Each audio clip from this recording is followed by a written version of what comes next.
This is the Wait For It podcast. Hey everyone, welcome back to the Wait For It podcast. I'm your co-host, Phil Barrera, aka Phil the Filipino. And I'm your other co-host, Mr. Eric Almighty. And for this series, Late to the Party, we have been on a string of amazing, if not at least good, films in the back half of 2025. And we started it off with a bang in 2026. We're hoping to follow that up with another good one. But the rom-com genre can be a little tricky sometimes. Is this another great one? Or do we finally fall flat on our faces?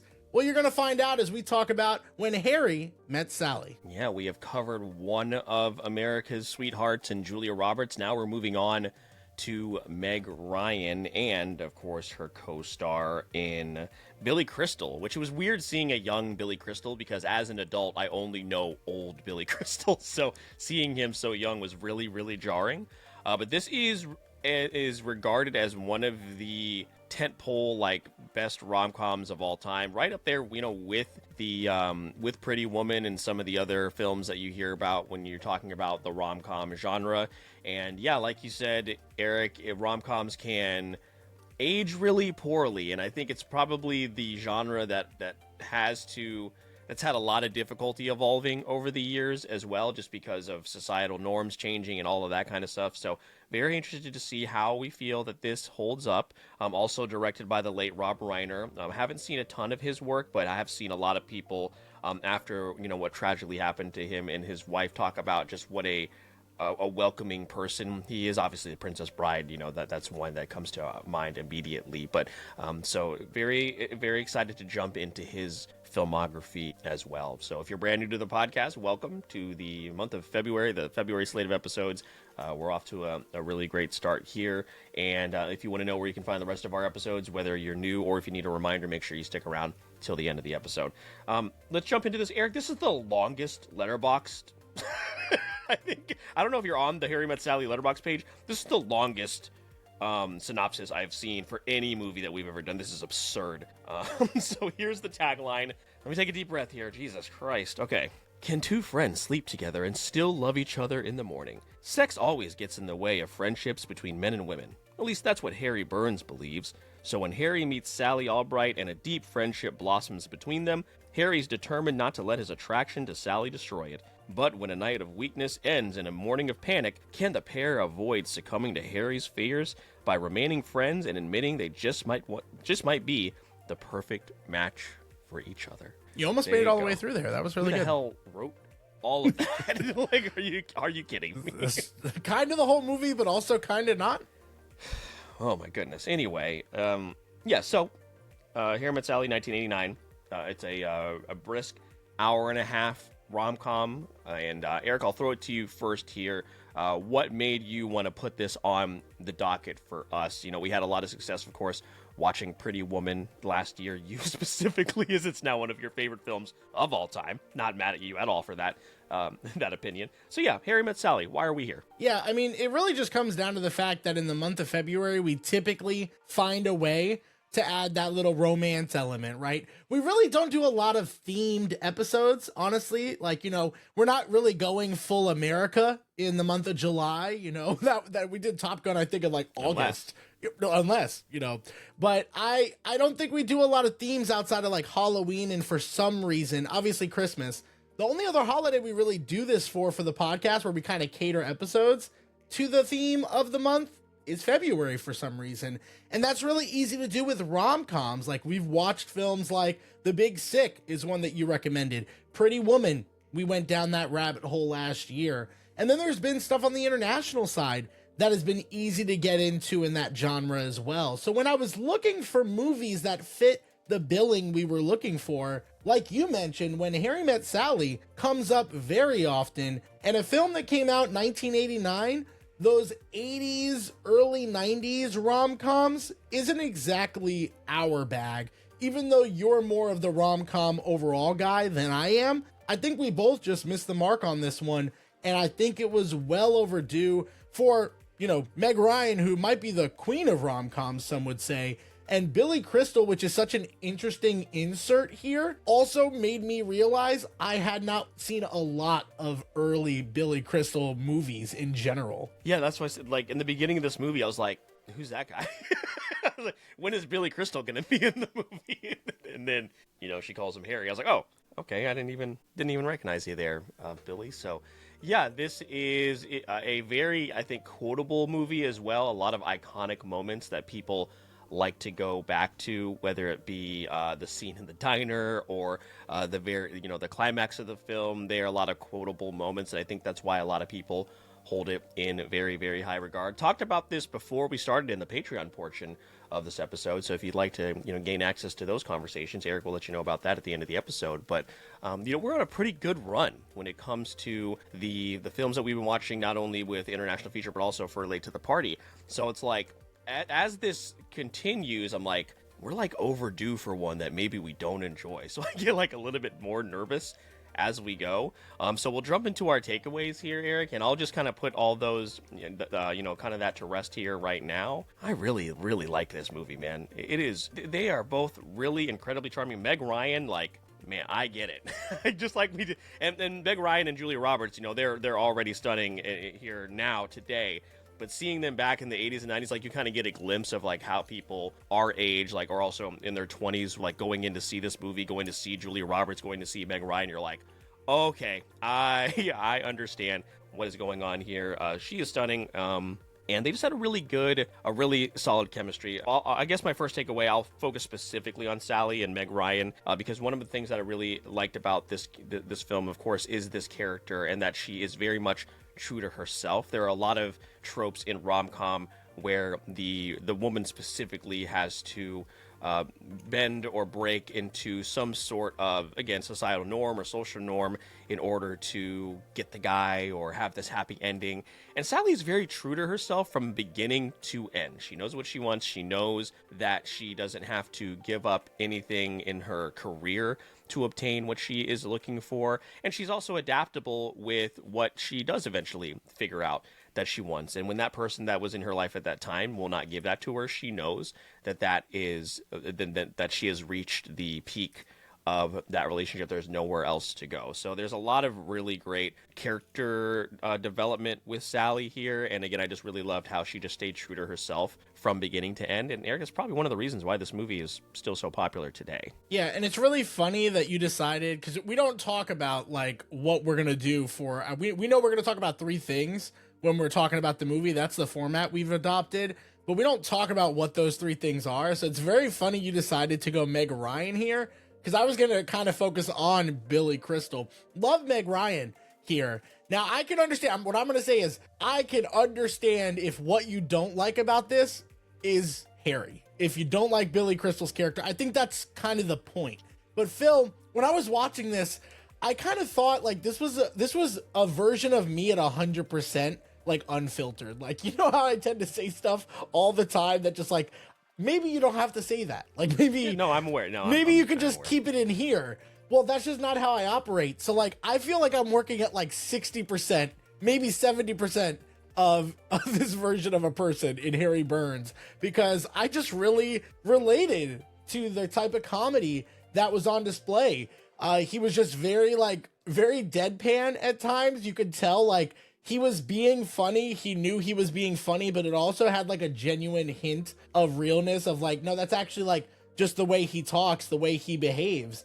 And again, there was something charming about that worked for me. But I could also acknowledge at the same point that it may not be everyone's cup of tea. And I think Meg Ryan definitely has the stronger character arc as Sally, and just maybe the character performance as a whole. I think Harry actually has a little bit more of a growing arc, whereas you mentioned Sally kind of knows who she is and she stands her ground. I mean, man, she knows exactly what she wants to eat and how she wants it prepared, right?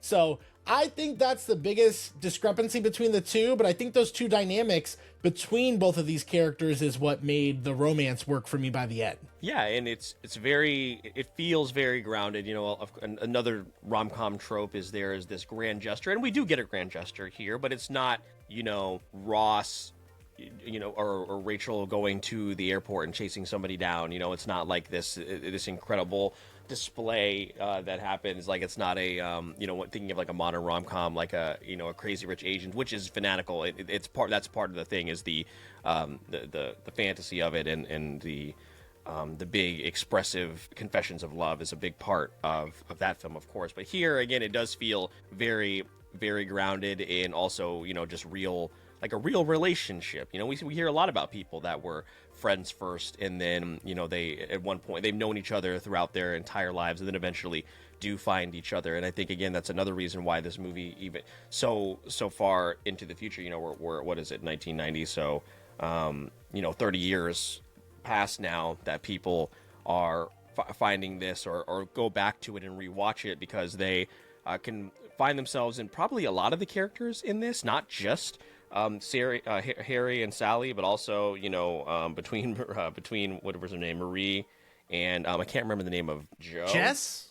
Yeah, I think it's Jess on the billing. It's Jess. Okay. So I think a lot of people can go back and probably find themselves in a lot of characters, and also different versions of Harry. Like, there's probably people out there who have been that every single version of that character, which I think is also very good. So yeah, that worked out perfectly that we pointed out the performances from both of them, because yeah, they are very, very good.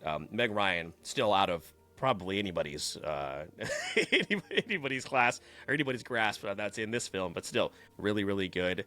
My second takeaway here is probably going to be like I'm interested to see what you thought, because some people may think and again, it's a 90-minute movie, it's an hour and a half, and some people may think like there is a little bit of a slow burn when it comes to a slow burn of a burn there can be in an hour and a half movie, as far as getting through that friendship and then seeing them through different portions of their lives, which I really, really enjoyed. Like, again, you're seeing different versions of these characters, you're seeing them grow and seeing, they're going through life separately, but then find each other and then explore this friendship and explore this relationship as it kind of goes through time. And I really enjoyed that. And I'm wondering that maybe some people like didn't really enjoy that slow burn. I think it really worked for me, especially when, again, in a rom-com, everything can feel so quickly paced, and we just move on from point A to point B to point C, and then get to the big confession of love at the end, which we all know is coming anyway. So what did you think about that as far as the pacing of the film? I thought it worked very, very well, and I just really enjoyed watching this. Like, again, it felt like a real friendship that they were able to establish before, again, we get to the the grand romantic thing at the very end. Yeah, I mean, when it comes down to the runtime, that was actually going to be one of my call-outs. I've got a couple different ones here, so I might have to save some of it for my third takeaway, because I don't have a lot of major gripes. While I enjoyed the way the film kind of panned out overall, there were some issues I had maybe towards the end, so I'll kind of save that maybe as my third takeaway, maybe my only issue, my primary gripe with the film. Overall, it worked for me, though, because I think the movie did a really smart thing to enter at different points in their lives and see how they reconnected and how the relationships changed upon those reconnections. And I mean, we make a couple different jump points in their life. So I think, could you have done that more? I guess you could have. I think that part of it did work for me. And I think that was probably one of my favorite parts, is the fact that we join each of them at a different point in their lives. Some of them, some bad things have happened, some good things have happened. They're at different places. That's probably my main second takeaway, is just the way that the film formats the plot progression worked for me, and how we skip through time. I think they said it was like a period of 12 years and 3 months, because of the way the movie ends. But yeah, I think that was really, really great. In addition to, I think it was a sweet touch having like the old couples throughout the movie, kind of making those like statements about how they fell in love. Like, those were nice little segues between the time skips. And I think, again, it worked really well for the fact that this movie isn't as long as you think it would be. I feel like that's a positive. Yeah, especially the old guy, the guy that was like, well, I had to see if she was pretty or not before I... Yeah. Not great there. So, yeah, there are, again, I really enjoy the focus of the setting up the friendship and the relationship, and showing them going out to a museum, going out to lunch, walking in the park. Those things do a whole lot for world building. And it's New York City, it's an actual place, so like you could easily see these people walking around. I mean, well, first off, if I saw Meg Ryan in 1989 walking around New York City, I'd probably stop and faint. you could picture these type of people just walking around, and you can see them in your everyday life. So Yeah. So was that part of your second takeaway, or did you have something? Yeah, that was part of my. I mean, I guess because I feel like I'm not adding the other half of it. I'll just add it in here. I think I have something else I could talk about for our third takeaway. The flip side is, I think. So I enjoy the way the film was structured, and for the pacing, I enjoyed it for the most part. But it's like, so you read the synopsis, so this isn't like a spoiler. They get together, right, at one point, and then things escalate. It felt like everything we just said was like 3/4 of the movie, and then the escalation point was like the last fourth of the movie. And it felt like that wasn't an even split as far as the pacing is concerned. I think that was maybe my biggest gripe. It's not that it wasn't earned and that we didn't see progressive growth up to that point. I just felt like things sped run. For you saying that it kind of took its time, that's exactly the term I was going to use, because that was going to be my third takeaway, is that we speed run the ending. Yeah. So let's go into that, because that's, again, for everything I just kind of praised it structure-wise, I think pacing-wise, it suffers in that final little rush of the ending, because again, we're just trying to get from, oh, it finally happened, what's going to happen next? And there's not a lot in between point A and point B from that point. Right. So we get the inciting incident. Of course, they hook up, and then they're like, well, we messed up. I thought it would have been maybe a little bit, maybe you spend a little bit of time and we do get the moments where they're spending time individually with their two friends, I believe, separately. But, also the idea of having two landline phones on each side of the bed is a crazy thing to see in 2026. I was like, what the hell is happening here? But I would, sit in that maybe a little bit longer, spend some time seeing how they're kind of like dealing with this. Of course, we see the dinner, and the dinner is really, really awkward, but like, have they seen each other at all before the wedding? It doesn't seem like it, right? Because Harry's like, so how have you been? And she doesn't really want to entertain the conversation. And that's like a 2-week span, it seems like, between when they hook up and then when the wedding happens.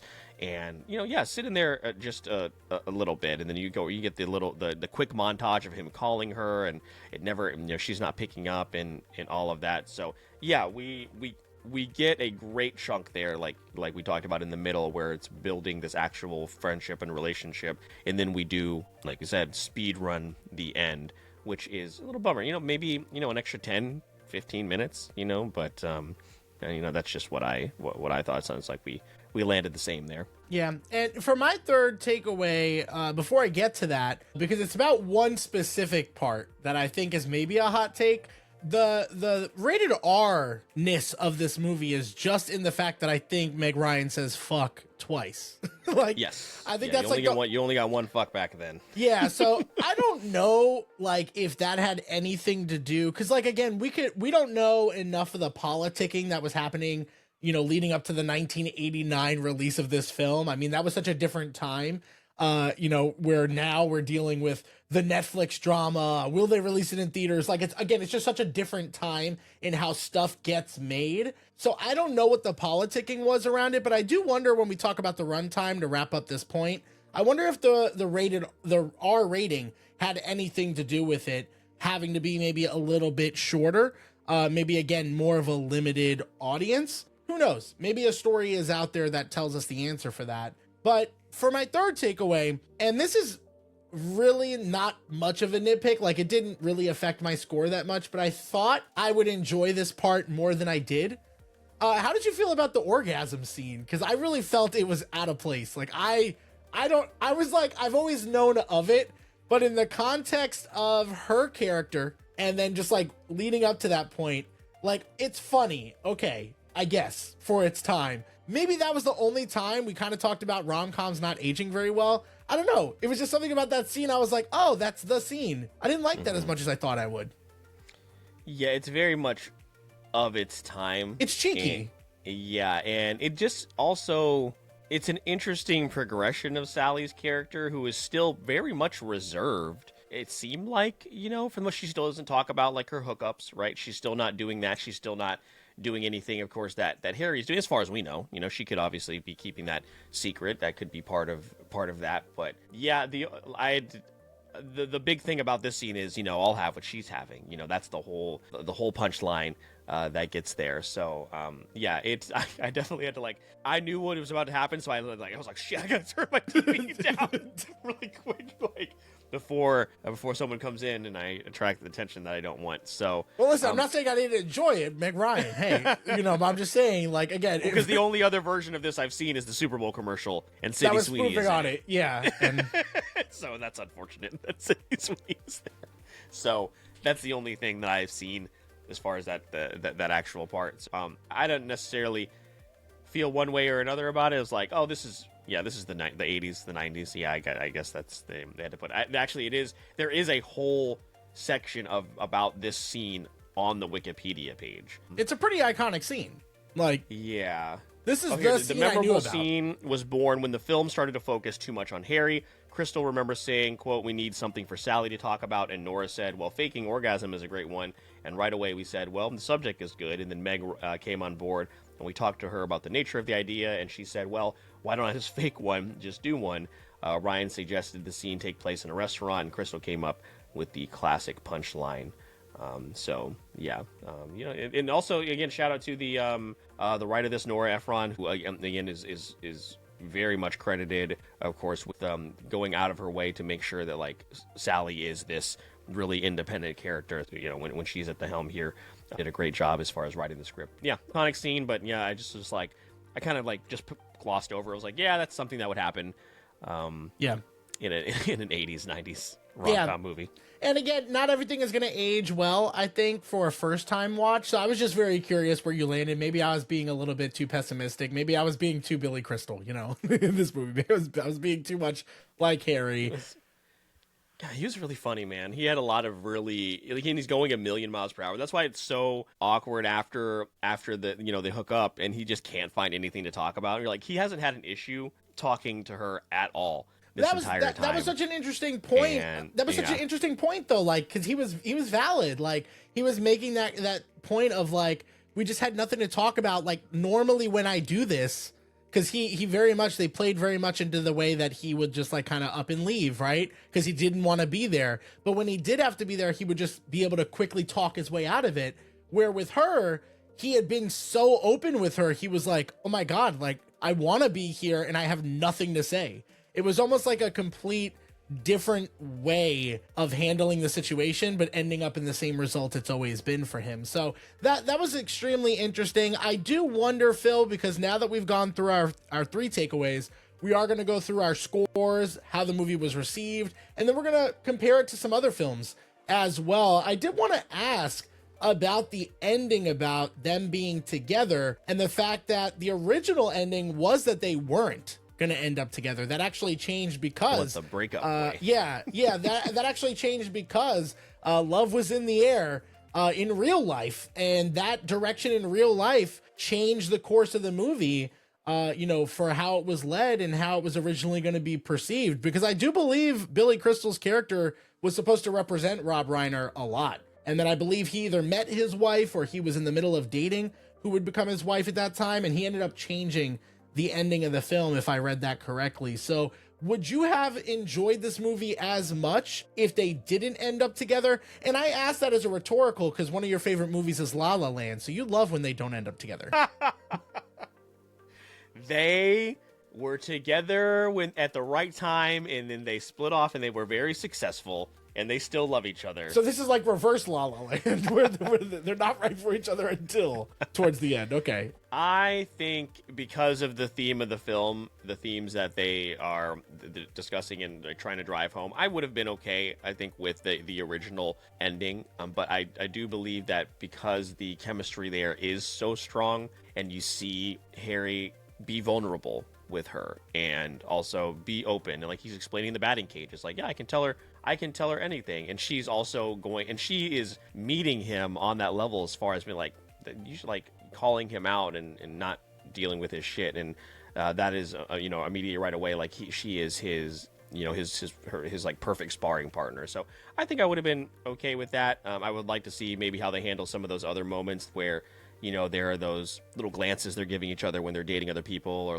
the first New Year's party they went to and they're dancing. How do they handle some of those things? Because when there's clear chemistry, are you completely redoing the movie in some of those scenes if that is the case, because I don't think you could have had that ending with those like little hints here and there. You know what I mean? Yeah, and that makes a ton of sense. It was one of those things, like when it was presented to me that there was a different ending, I was like, oh, very, very interesting. I think I would have also been okay with it, because they really were such great friends, you know, at that point. And I think that would have been bittersweet. I think I probably would have knocked it a little bit, but I'm also not 100% sure. I don't think I would have liked it more. So I think I would have liked it at least as much as I did, and it probably wouldn't have impacted my score very much. But before we go over our scores, Phil, this movie is extremely popular, so I figured we'd probably talk a little bit about that before jumping into our actual ratings and where it fell on the late to the party list that we have on Letterboxd. Yeah, the last thing I'll point out here before we do that is I came here tonight because when you realize you want to spend the rest of your life with somebody, you want the rest of your life to start as soon as possible. That's a fucking bar, man. Yeah. That is a I believe I heard in an interview he had improvised that. So there again, Billy Crystal was on fucking fire in this movie. And again, if you don't like his character, I think that's more to how he was written and how Billy Crystal performed him, because that's how it was written. But man, Billy Crystal's fingers all over this. Also, shout out to Carrie Fisher, who like you don't see enough of outside of Star Wars stuff, or at least I haven't. Yeah. There's literally the only other movie that comes to mind for her is, I don't know if you watched this Tom Hanks movie. Speaking of Tom Hanks, him and Meg Ryan did like 20 movies together. I have seen You've Got Mail. Have you seen You've Got Mail? You've Got Mail is great. It's one of my favorites. Yeah. But Tom Hanks had a movie with Carrie Fisher called The Burbs in 1989. It's a wild fucking movie, and it's niche enough that I don't think I'd ever recommend it for late to the party. But if you ever want to watch like just a fun Carrie Fisher role where she's a supporting character, kind of like how she is in this one, again, I would really recommend this one. This one is like, I recognize this poster. Dude, this one's a nostalgic fucking film for me. But yeah, one of the only films I can think of Carrie Fisher being in that's not When Harry Met Sally. And I think she was also in Hook, if I'm correct, but that's what it says on Letterboxd. I don't even know if she's credited. So yeah, not a lot of Carrie Fisher filmography. Maybe I should change that. Yeah, shout out to Carrie Fisher. We miss you. But yeah, let's get into the scoring for When Harry Met Sally. No surprise here. The scores are very high. Overall on Rotten Tomatoes, 90% certified fresh tomato meter score and an 89% popcorn meter score from users. Over on IMDb, it has a 7.7 average, and then over on Letterboxd, we are sitting at a 4.1. So no surprise here. I'm right there pretty much with the average at a 4 out of 5. I don't think it could be. I think probably it could be a little bit higher with, again, a little bit more time spent on some of those areas that we discussed. But, you know, they are, Meg Ryan and Billy Crystal are absolute powerhouses in this. The chemistry is exploding off of the screen, and it's just a really fun watch. I would absolutely watch this again and just kind of enjoy the banter and, you know, see what maybe I missed the first time around. But yeah, 4 out of 5 for me. What about you? I'm also at a 4 out of 5 as well. There was a point where I thought this movie could hit 4.5 territory, like Pretty Woman, which would have been a crazy back-to-back get in just a year span. I do think the ending of the film, like as we got to that final third act and the way it was a little bit rushed, I think that definitely sold me on the 4 being a perfect rating for me, because I would definitely not only recommend this to somebody, I would not only want to watch this again, I would watch it with people. Like, I'd be like, you never watched this? Like, there's fun to be had here. There are laughs to be had here. There are some genuine sweet moments to see here. And yeah, that would be the way that I kind of describe that movie to somebody. And that's my perfect description of a 4 out of 5 in my book. So that's where I landed. As far as late to the party listing, Phil, I think this is going to maybe surprise you, but I also think you have a little bit higher ratings in this area of our lists. It ended up at number 9 on my list. It is right between 10. Right between films like The Shawshank Redemption and Perfect Blue, and so right below those, and above films like The Mitchells vs. the Machines, Spirited Away, and The Devil Wears Prada. It was very close. It almost ended up being like right there around The Devil Wears Prada, but again, I love the Billy Crystal like comedy aspect of this, that like I'm gonna think of that a lot more now that I've watched it. And there's gonna be those like little quips that come to mind, the banter between him and Meg Ryan. So yeah, right now, sitting at 9, you give it the same score, but where did it land on yours? Yeah, it is amongst, and I have it quite lower than you do. But again, like you said, I have a lot of movies that are ranked higher than you do. It's number 18. For me, it's right before The Whale, and then right behind like Prey and Paddington, John Wick, those movies here. It's in the same row also as Temple of Doom, which is a 3.5. That's my last 3.5, and The Whale is my first 4. So number 18 for me. Still very much enjoyed it. I've got 3 rom-coms in my top 20. So, Yeah, the rom-coms are going pretty well. pretty stacked. And then, of course, The Devil Wears Prada isn't a rom-com, but like it has some of those rom-com elements. But it is, it helps that we're watching some of like the most iconic films of all time.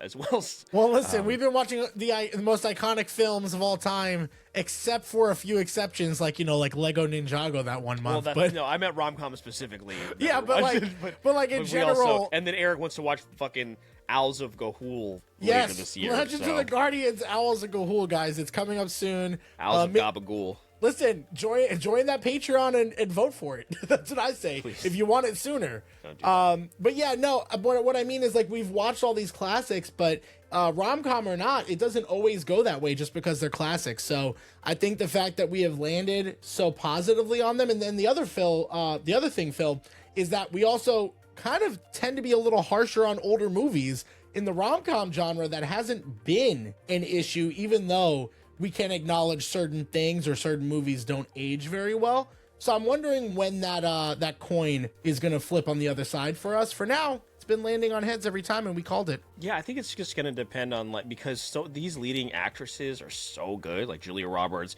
Meg Ryan. We could probably go into like, if we want to do early 2000s, there's like a Kirsten Dunst. There's some of these actresses that are so good that I think it'd be hard for us to find one that we genuinely like dislike, even if they haven't aged very well. So it really is standing on the backs of some just really, really great performance. And we're also talking about Billy Crystal and Richard Gere. So, it helps that those people are involved too. Yeah, and as far as rom-coms go, there are a lot of them. Now, Phil, I don't know how many of these exactly you've seen, so we might have a couple that you don't have an answer for, but I am going to call out a bunch of films that show up on both IMDb's and Letterboxd More Like This sections, and we're going to see, would you rather watch When Harry Met Sally or any of these films? Phil, we'll start off with one that you have mentioned already, and that is also a Meg Ryan film.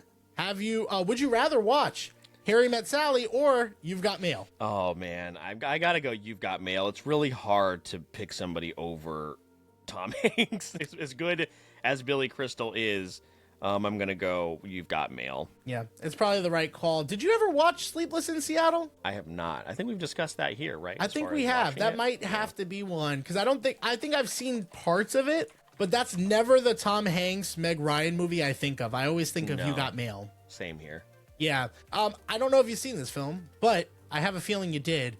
Would you rather watch When Harry Met Sally or 10 Things I Hate About You? When Harry Met Sally. It would depend on what mood I'm in, but When Harry Met Sally is the better movie. 10 Things I Hate About You is a good movie, though. Yeah. Yeah, Julia Stiles, man. It's a good time. I love Julia Stiles, man. God, she's underrated. I feel is she still at it? I don't know. She was in that one season of Dexter, and then I just never that's saw like her again. I love Lumen, man. That's one of my favorite Dexter characters ever. Yeah, she's really good. Would you rather watch When Harry Met Sally or No Strings Attached? Did you see this movie with Ashton Kutcher and Mila Kunis? And no, not Mila Kunis. So here's what I'm gonna do. I'm gonna do a twofer for you. Is this the Justin Timberlake, the one where they like 3 movies came out that were like all the same? Yeah, so this one's Ashton Kutcher and Natalie Portman. The one you're thinking of is Friends with Benefits with Justin Timberlake. Yeah, and Justin Timberlake and Mila Kunis. Like same movie came out and within the span of like a couple of years. Yeah. I think they were both 2011. They both were 2011. Would you rather watch either of those movies? No, absolutely not. I didn't think so. Did you you might have watched this. Would you rather watch When Harry Met Sally or Going the Distance? This is a movie with Justin Long and Drew Barrymore. Also had Charlie Day, Jason Sudeikis. I feel like... Is that the baseball movie? No. Hold on. No, but I looked at the cast and I was like, maybe you've seen this. Look at this fucking poster. Yeah, it's crazy. I have not seen this. It looks somewhat familiar.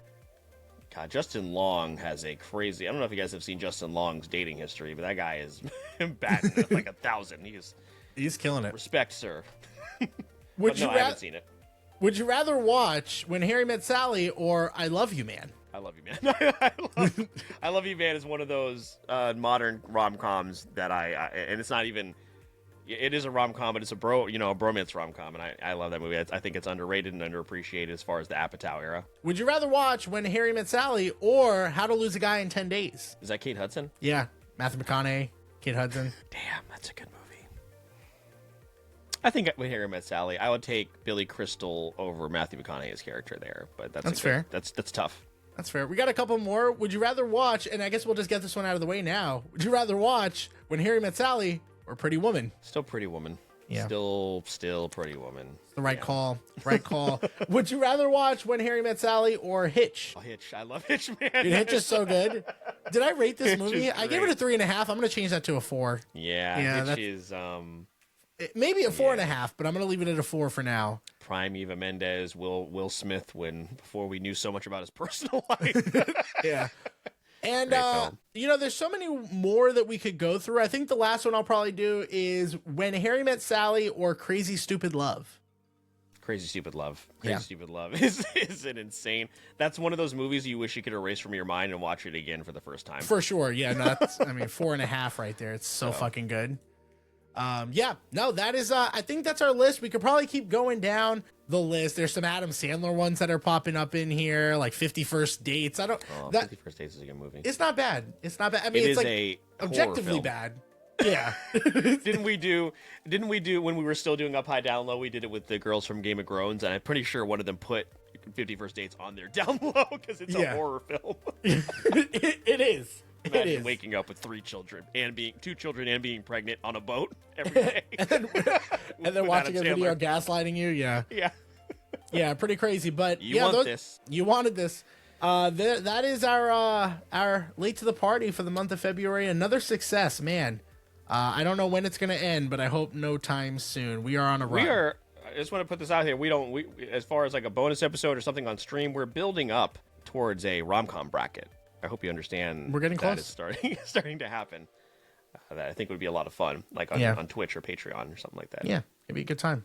Watch Pretty Woman just dominate. I don't know what a Crazy Stupid Love is in that bracket. What do they meet? Who's the Indiana of the Indiana of the rom-coms? Man, I'm learning recently because we talked about this again. Shout out to Damsels Never Finish, who had us on their podcast recently. Eric and I listened to an erotic novel together. I'll just gloss over that. You don't have to, But I'm learning that a lot of people didn't enjoy Forgetting Sarah Marshall. And I was talking because it's one of me and my sister's favorite films ever. And there's so many people in there that just like suck now. Like it's got Russell Brand, it's got Jonah Hill, it's got oh my gosh, there's one other person in there I was thinking of the other day. I was like, oh boy, that's not Kristen Bell's still great, but Dax Shepard is a turd, and then the fucking spinoff has Diddy. So it's like thank God for Jason Segel. Oh, Mila Kunis kind of sucks too. So, damn, man. So, talk about a film just like crossing people off a list, like Jesus. Yeah, that's unfortunate, really. But this movie has a 3.3 average on Letterboxd. I didn't know that. Which one? Forgetting Sarah Marshall? Yeah. Like I said, I think I'm learning a lot of people didn't really enjoy it. Here's Jay's review of it. If you didn't know, he gave it a 3.5. He said, thankfully, after the first 15 minutes, the ratio of cringe sex scenes to Dracula puppet musical scenes really evened out and saved the movie. No, they did this, and the Dracula musical is fantastic. I'd love to see it in live action. That is why. That's like one of the reasons we have Jason Segel and the Muppets. So shout out to Forgetting Sarah Marshall. You're all welcome. Yeah. Again, you just go down the Letterboxd list of reviews. You have a good time. You can forget Sarah Marshall, but you'll never forget these nuts. So there is a meat spin in it. You've seen Forgetting Sarah Marshall, right? I have. Oh, I have. What did I give it? Oh, I didn't rate this. Okay. I'd say a 3.5. That's fine. Yeah, I'd watch that. I'd watch that on 4.5, right? Or you gave 5? it a 4. You give it a 4. I give it a Which is 4. kind of crazy that you... I got to up that. Yeah, I was like, you hyped that up really bad. That should be a minimum 4.5. Let me change that. I got. Don't give it a 5 because like you still have to have some integrity, but a 4.5 is fine. Yeah, no, that's understandable. I'll do that. I gave all the Night of the Museum movies a 5. Okay, guys. Well, we have now gone on a tangent, and I hope you guys enjoyed this episode because we enjoyed watching the movie and having a chance to talk about it. I was really excited, Phil. I was pretty sure you were going to enjoy this one, just knowing the type of comedy that we typically like in some of these things. And Billy Crystal, again, from the moment he's on screen, and Meg Ryan and her banter too, like both of them just immediately capture your attention. And I knew we were in for a good time. By the time credits rolled, I was pretty sure we would land on a similar score, and luckily we landed on the same one. Yeah, a lot of fun. Glad we got to watch this one. Hopefully we'll continue this streak that we are currently on. So if you want to continue to keep up with the podcast and all of these films that we're watching for the first time or revisiting, make sure you click the Linktree link in the show notes of this and every single episode. You can keep up with us over on social media, on Instagram, TikTok. Join our growing Discord community. Like, share, and subscribe over on YouTube, and follow us on Twitch, where we stream each and every single week. Also, don't forget to follow Eric and I on our personal pages. Eric is streaming twice a week, and I am continuing to work on voiceover projects throughout the year, so stay tuned for updates on all of that. And, of course, if you want to support the show, you can head on over to Apple Podcasts, leave those 5-star reviews, and that is one of the best ways you can continue supporting the show. We have a lot planned, and if you want a little bit of a behind-the-scenes look as far as what goes into planning all of these episodes, as well as getting episodes early and participating in our very first Patreon month of 2026. Eric will let you know how you can do all that before wrapping us up. Yeah, all the free stuff is great, and you get our eternal gratitude in return. But if you want to go even further in supporting us and get a little bit extra to the Wait For It podcast in your life, well, you can become a Patreon member. We're patrons of the show. Briar, T3 Cato, Vintage Macaroni, Corey from The World Is My Burrito, Nick Casparo, the author of the Vitalarium series, and Botter from the Shortbox podcast are supporting us monthly in exchange for early access and behind the scenes to episodes like this one. In the month of April, we will be celebrating Patreon month, where patrons will get to choose some of the films and or shows that we are watching for select episodes like Late to the Party, an international feature. Make sure to jump on board, give us your recommendations, and take advantage of all the perks. But if you can't do that, again, all of the stuff that only takes a moment of your time is very much appreciated and does the world of good for a podcast like ours. With that being said, my name is Mr. Eric Almighty. That is my co-host, Phil the Filipino. And please don't forget, we release new episodes every Wednesday for the podcast. And all you have to do is wait for it.